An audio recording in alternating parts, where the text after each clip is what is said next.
we published a clip about cohabitation before marriage and why you shouldn't do it, and the unacceptability of it. Somebody asked a really good question though. Uh, excuse me. Uh, what about right after you're married? Any tips for what to expect with that? Keep in mind, right after you get married, right, move in right after the wedding day, so you can set yourself up for success. Yeah, in terms of what to expect right after the marriage, there's this idea that you're going to be compatible. You'll take your focus test and you'll do your pre-Cana. You'll do all this discernment. You'll be compatible. Then you get married.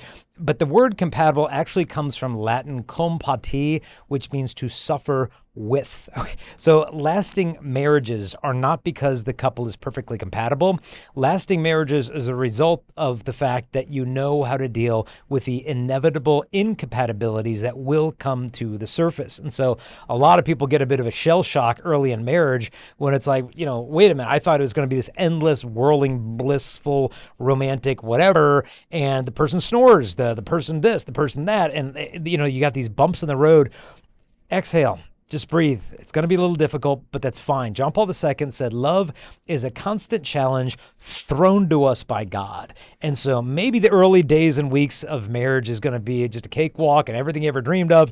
Maybe it's going to be a rude awakening and be like, wait, this is a lot harder than I ever anticipated it would be. Whatever the case may be, don't second guess yourself and thinking just because it's hard, I made the wrong choice. The crosses of the married life are hidden, but the joys are evident. And so when the crosses come, don't think I'm the only one, because one of the functions of marriage is to bring your faults to the surface so that they can get healed and purified. Because before you get married, you think you're quite a catch and you think you've got all the virtues, but a lot of that is because not much is demanded of us as single people. Honestly, for the most part, we come and go as we please.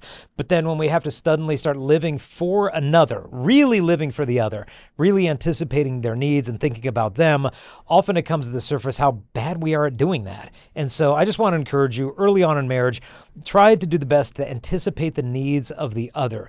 John Paul calls that tenderness. And we think of tenderness as mere physical affection, but he's talking about really understanding and anticipating the needs of the other, seeing the other person. This is ultimately what builds true intimacy. And so early on, just try to anticipate the person's needs, put them before yourself.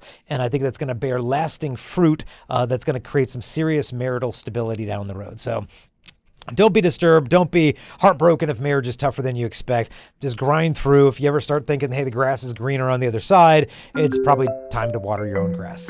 Hey, if you enjoyed that clip, I'd encourage you to please like, subscribe, share, comment. That helps show it to more people. And then also submit your question at the email live@chastity.com, or submit your question or call in through our Discord server so we can talk to you in person on our next show.